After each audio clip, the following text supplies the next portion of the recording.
বালিশটা দিন তো। মানে? মানে বালিশটা দিন, আমি সোফায় শোবো। আপনার মতো খারাপ ছেলে আমি আর একটুও দেখিনি।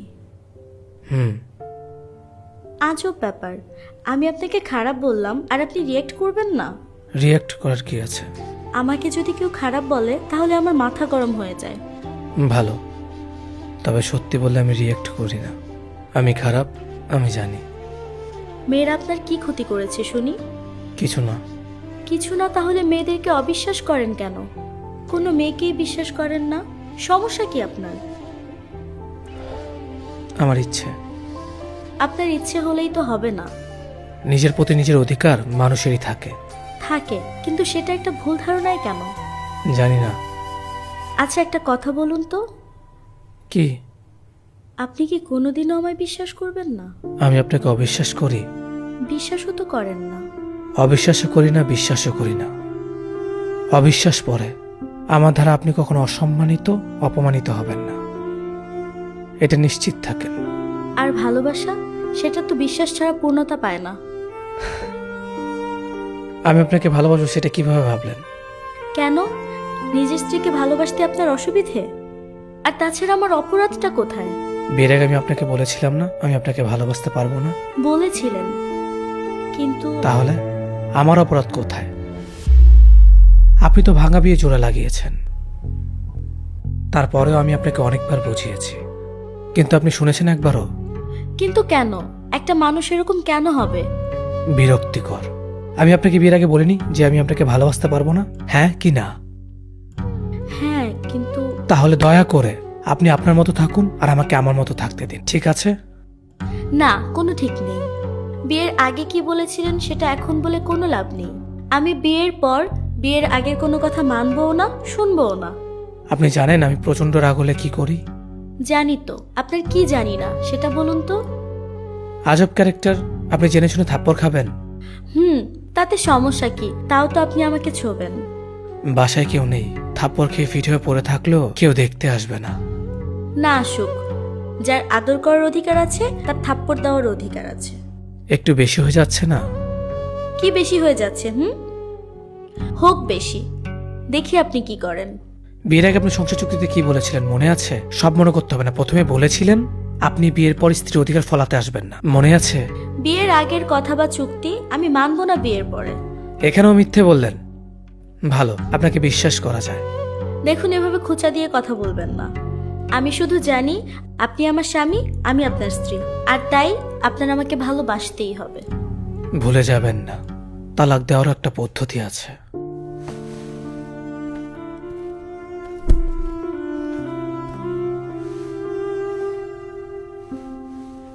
আমি সবকিছুই মানতে পারবো, কিন্তু প্রিয় থাকবে না আমার সাথে? আমার পাশে হাতটা ধরে সারা জীবন থাকবে না? সেটা ভাবতে পারি না। ওর সাথে সুখে দুঃখে থাকবো বলে এক প্রকার প্ল্যান করেই বিয়েটা করেছিলাম। আসলে আমি প্রিয়র হাতটা ধরে সারাটি জীবনের জন্য থাকতে চেয়েছিলাম।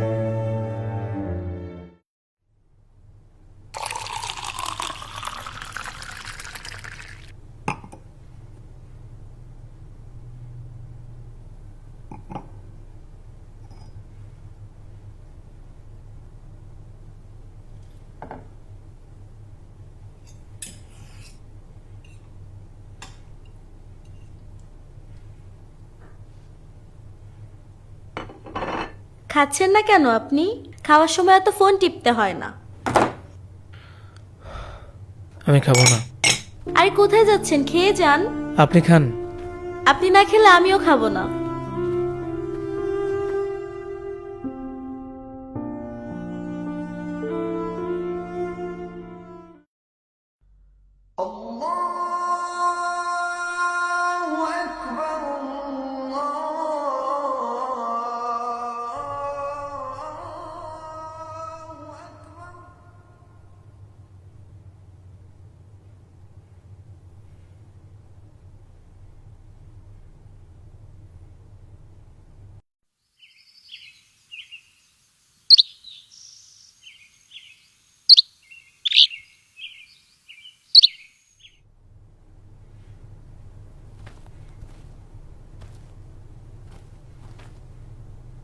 কালকে চলে যাব।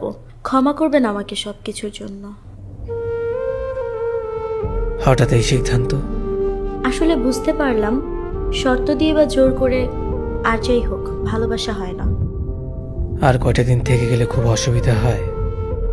থেকে আর কি হবে, আপনার বিশ্বাস ভালোবাসা থাক, বাদ দিন। এসব বলে আর কি লাভ। আসলে আমার কপালটাই খারাপ, ভালো কিছু সহ্য হয় না। ভূতের মুখে রাম নাম মনে হলো। মনে তো কত কিছুই হয়, সেটা ভেবে আর কি বা হবে। হাসুচক নাকি নাসুচক? একটা গল্প বলি, শুনবেন? হ্যাঁ অবশ্যই।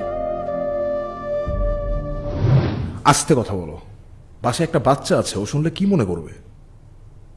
প্রত্যেকদিন তুমি আমাকে সন্দেহ করো, আমি তো কৈফিয়ত দিয়ে তোমাকে চলতে পারবো না। দেখো, আমি তোমাকে সন্দেহ করি না। আমাদের বাচ্চাটা আজকে সারাদিন না খেয়েছিল। ও তো স্কুলে থাকে, স্কুল থেকে বাসায় আসে, মাকে তো পায় না। আমি সারাদিন অফিসে থাকি, ওর কি মাকে দরকার হয় না? বাচ্চাটা কি আমার একার? তোমার কোনো দায়িত্ব নাই? হ্যাঁ, আমারও দায়িত্ব আছে, কিন্তু তুমিও তো ওর মা, তাই না? ধ্যাত, আমার যখন 6 বছর, তখন আমার মা আমাদের ছেড়ে চলে যায়, গিয়ে অন্য আরেকজনের সাথে ঘর বাঁধে। চলে যাওয়ার দিন বাবা অনেক কান্নাকাটি করেছিল, এমনকি মায়ের পা পর্যন্ত ধরেছিল, শুধু আমার জন্য। 6 বছরের বাচ্চা মা ছাড়া কিভাবে থাকবে? তার উপর ছিল লাভ ম্যারেজ। আমার এখনো মনে পড়ে, মা যখন কাপড় চোপড় রেডি করছে, শেষবারের মতো চলে যাবে, আমি তখন চকিতে বসা।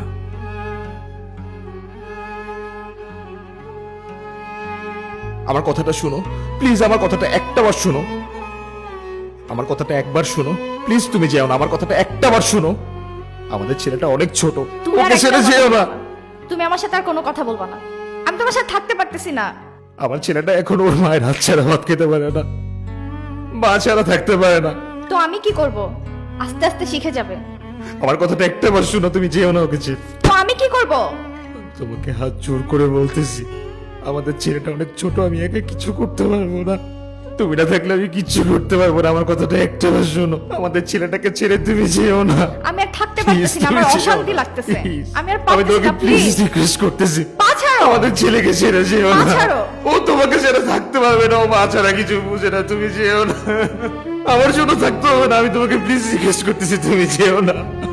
রিকোয়েস্ট করতেছি তোমাকে, আমার ছেলেটাকে রেখে তুমি যেও না। মা যাওয়ার সময় আমার দিকে একটিবারও তাকালো না। আমি তার সন্তান।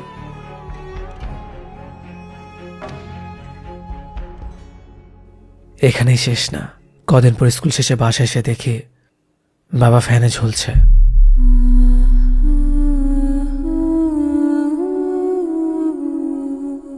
আমি তখন মাত্র ক্লাস 1-এ পড়ি। তারপর থেকেই নারী জাতির প্রতি এক প্রকার ঘৃণা সৃষ্টি হয়। মানুষ হয়েছে এক দুঃসম্পর্কের চাচার কাছে। তিনি ছিলেন শিক্ষক, আর তার প্রিয় ছাত্রী ছিলেন আপনি। দুদিকে এক করে এক প্রকার ফাঁদে ফেলে বিয়েটা করলেন। বাবার পরে এই চাচার কাছেই মানুষ হয়েছে, তাই আপনাকে সারা জীবন মাথায় করে ঘুরতে অসুবিধা নেই। কিন্তু বিশ্বাস, ভালোবাসা, প্রেম এগুলো আমাকে দিয়ে সম্ভব না। এর কারণ মা। যদিও মা বলতে ঘৃণা লাগে, কিন্তু তোমার সাথে কয়েকটা দিন থাকার পর বুঝলাম, তোমাকে ভালো না বাসলে জীবনের শ্রেষ্ঠ ভুলটা হয়ে যাবে। তুমি আমার জীবনে সূর্য হয়ে এসেছো। সত্যি তো? কি মনে হয়? আমি জানি আপনি মিথ্যা বলতে পারেন না। আপনি না, তুমি। ইস, না পারবো না। আগে বলুন, এখনো কি আমাকে বিশ্বাস হয় না? আর ভালোবাসা? সেটা আবার কি জিনিস? দেখুন, এরকম ন্যাকামি করবেন না। আমার চোখের দিকে তাকিয়ে বলুন, ভালোবাসেন কিনা? বললামই তো। আর না বাসলে? এখনো সন্দেহ হয়? এই পাগলি, থামো এবার। আমার চোখের দিকে তাকাও। কি দেখছেন এমন করে? আমাকে। তাহলে বলুন, ভালোবাসি। ভালোবাসি।